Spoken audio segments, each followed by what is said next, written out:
Welcome to साधनास channel. तर आज आपण पाहूया की when it's time to let go म्हणजे काय, लेट गो करण्याची योग्य वेळ कोणती. आता लेट गो म्हणजे काय, तर आपण जाऊ दे म्हणण्याची किंवा आता स्टॉप म्हणण्याची वेळ आलेली. हे कसं ओळखायचं किंवा कसं आपण स्वतःला शिकवायचं. तर काय आहे ना, बऱ्याच आपण एखाद्या गोष्टीमध्ये इतकं स्टक होतो, एखाद्या जॉबमध्ये किंवा कोणत्याही एखाद्या कामामध्ये आपण इतकं स्टक होतो की त्या गोष्टीवरती आपण अवलंबून राहायला सुरुवात करतो. आपली इच्छा नसतानाही आपण त्या ठिकाणी काम करतो किंवा इच्छा नसतानाही आपण त्या गोष्टीमध्ये अडकून राहतो. परंतु काय होतं, ह्या गोष्टी जर आपल्या पुढचा पर्याय जर चांगला सापडत असेल किंवा आपल्याला जर आपले समोरचं जिथं आपण काम करतोय किंवा जी गोष्ट आपल्याला त्रास देतेय एखाद्या ठिकाणी स्टक झाल्यानंतर, ती गोष्ट जर खरंच योग्य नसेल किंवा ती खरंच त्रासदायक असेल ती गोष्ट. कधी कधी काय होतं, एखाद्या ठिकाणी आपण जॉब करतो, ते प्रॉमिस करतात आपल्याला की तुम्ही हे काम केलं तर मी तुम्हाला काहीतरी देईल, बढती देईल किंवा काहीतरी पैसे वाढवेल, अशा पद्धतीत आपल्याला सांगतात. परंतु ते प्रॉमिस प्रत्येक वेळेस मोडतायत आणि आपण आपले चला पुढच्या वेळेस, ह्या वेळेस नाही पुढच्या वेळेस, अशा वेळेला आपण त्या गोष्टीमध्ये स्टक व्हायला सुरुवात होतो, अडकायला सुरुवात होतो. किंवा बऱ्याचदा आपण आपल्या रिलेशनमध्ये पण असतं की काही काही रिलेटिव्ह असे असतात, काही जवळचे असतात किंवा काही थोडेसे लांबचे नातेवाईक पण असे असतात की आपण काय करतो, हा चला नातं टिकवायचं किंवा आपलं रिलेशन टिकवायचंय म्हणून आपण त्यांना पकडतो किंवा त्यांचं रिलेशन आपण स्वीकारतो. ते कसेही आपल्याशी मॅनिप्युलेट केलं, आपल्याला कसंही आपल्याला फक्त वापरून घेतलं तरी पण आपण त्यांच्याशी एकरूप राहायला सुरुवात करतो. का तर नातं आहे किंवा आपल्याला त्यांची कधीतरी गरज पडेल असं नेहमी आपल्याला वाटायला लागतं. तर गरज आपल्याला नसती, गरज त्या समोरच्याला असते. जे आपल्याला मॅनिप्युलेट करतं ना त्याला असती, त्या टॉक्सिक पीपलला असती.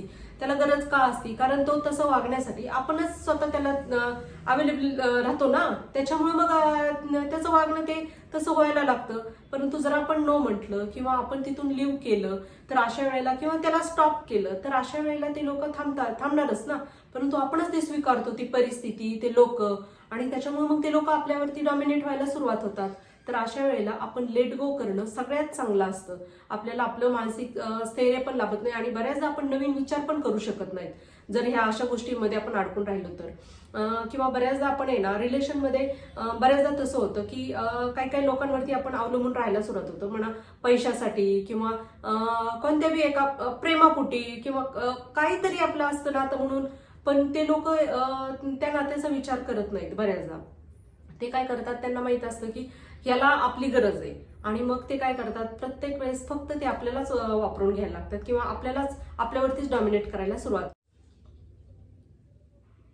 तर अशा वेळेला आहे ना आपण काय करायचं की आपण हे महत्वाचं नाही की तिथं आपण किती वेळा स्टक राहिलो, परंतु आपण हे लक्षात घेतलं पाहिजे की ज्याच्याशी आपण एकरूप आहे, ज्या गोष्टींशी आपण जास्त महत्व देतोय, ती गोष्ट खरंच भविष्यात आपल्याला काही देणार आहे का, त्याला काही भविष्य आहे का किंवा ते आपल्यासाठी फायद्याचं आहे का, ही जर गोष्ट विचार केली तर आपण अशा टॉक्सिक लोकांना किंवा ज्या लोकांच्यात आपण जास्त गुंतलेला असतो अशा लोकांना आपण इम्पॉर्टन्स देणं खरंच महत्वाचं नाहीये. कारण महत्वाचं हे आहे की आपण असणं महत्वाचं आहे, आपलं अस्तित्व महत्वाचं आहे, आपलं सेल्फ कॉन्फिडन्स जास्त महत्वाचा आहे. तो जर कुणी डळमळीत करत असेल, तो जर आपल्याला कुणी खाली खेचण्यासाठी प्रयत्न करत असेल, तर अशा वेळेला अशा लोकांना आपल्या आयुष्यामध्ये निग्लेक्ट करणं, टाळणं किंवा सोडून देणं हे फार महत्वाचं आहे. यांना लेट गो करणं फार महत्वाचं आहे. बऱ्याचदा आपण पाहतो की बऱ्याचदा काय होतं, आपल्या आयुष्यामध्ये ना काही चांगल्या गोष्टी होतच नाहीत किंवा आपल्याला वाटायला लागतं की आपण एकाच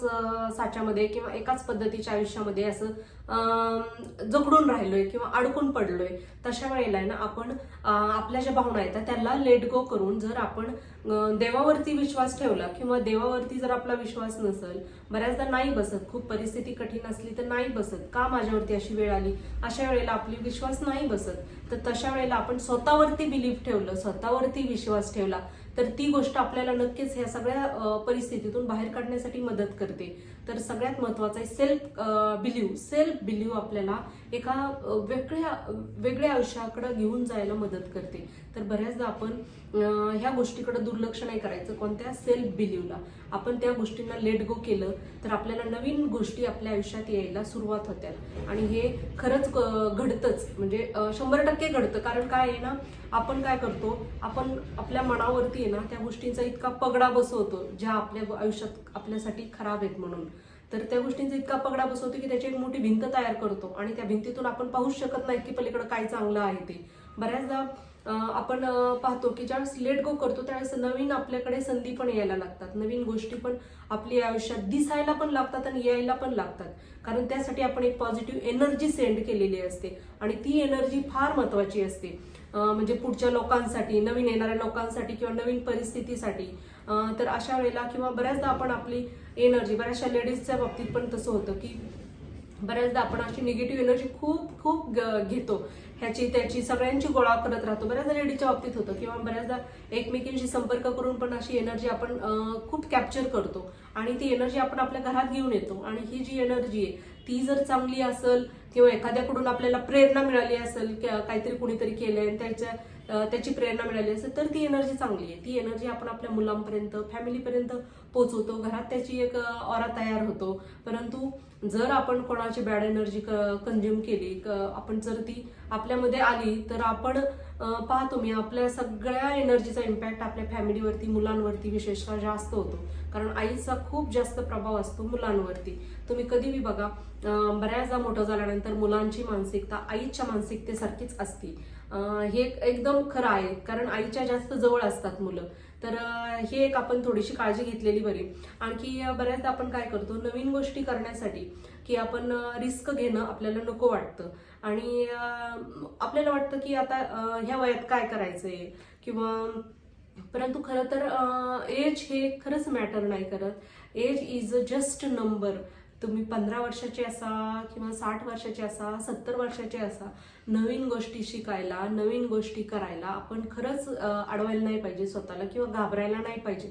बऱ्याचदा आपण अपयश येईल याचा विचार अगोदरच करतो आणि मग आपण नवीन सुरुवात करायला नको म्हणतो, परंतु ती करायला पाहिजे. थोडंसं पडलं, थोडा त्रास होतो, कोणतीही गोष्ट नवीन शिकायची म्हणलं की त्रास होतो.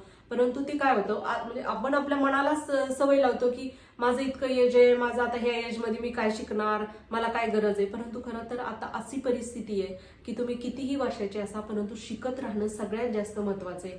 ह्या समाजामध्ये जर आपल्याला टिकायचं असेल, ह्या बदलत्या दुनियेमध्ये जर आपल्याला टिकायचं असेल, तर आपण नवीन बदल, नवीन गोष्टी सतत शिकल्या पाहिजेत, त्याचा कंटाळा न करता. आणि कधी कधी काय होतं, आपण आपल्या मनाला ती एक कम्फर्टेबल राहण्याची सवय लावतो, म्हणून आपल्याला नवीन गोष्टी करायला नको वाटतात.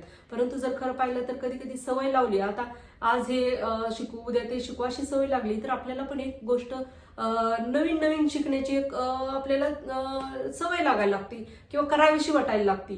तर ते आपण शिकलं पाहिजे, त्यात आपण थोडंसं गुंतलं पाहिजे. आणि ज्यावेळेस आपण आपल्या बुद्धीला किंवा मनाला चांगलं काहीतरी खाद्य देतो, तुम्ही कधीही बघा, जर काही आपण मोटिवेशनल थोडंसं जरी ऐकलं, आपल्या स्वतःला पुढं नेणाऱ्या गोष्टी ऐकल्या किंवा स्वतःला मोटिवेट करणाऱ्या गोष्टी ऐकल्या, तर त्यांनी काय होतं, ब्रेन आपला खरंच एक चांगला राहतो, ताजा राहतो, फ्रेश राहतो.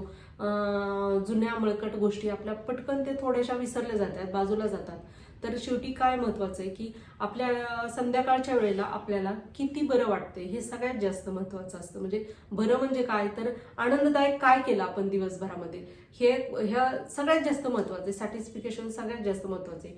आपण किती पैसा कमवला तरी त्याच्यापेक्षा आपल्या मनाला किती बरं वाटतंय, आपण स्वतःला किती बरं वाटतंय हे जास्त महत्वाचं आहे. आणि सेल्फ कॉन्फिडन्स सगळ्यात महत्वाचा आहे, कारण तो येतो आपण आपल्या स्वतःला किती महत्व देतो त्यातून. तर नेहमी स्वतःला इम्पॉर्टन्स द्या, स्वतःकडे पहा आणि कोणालाही आपल्यावरती उगीच डॉमिनेट होऊ देऊ नका. आणि बऱ्याचदा आपण काय करतो, आपल्या आई वडिलांच्या म्हणण्याकडे बऱ्याचदा दुर्लक्ष करतो. मोठं झाल्यानंतर त्यांचं म्हणणं आपल्याला पटत नाही किंवा आपण ते आपल्याला वाटायला लागतं की ते आपल्याला सजेशन फक्त त्यांच्या म्हणण्यानुसार देत आहेत किंवा आपलं भलं पाहत नाहीत. बऱ्याचदा आपण आपल्या त्या मानसिकतेत असतो.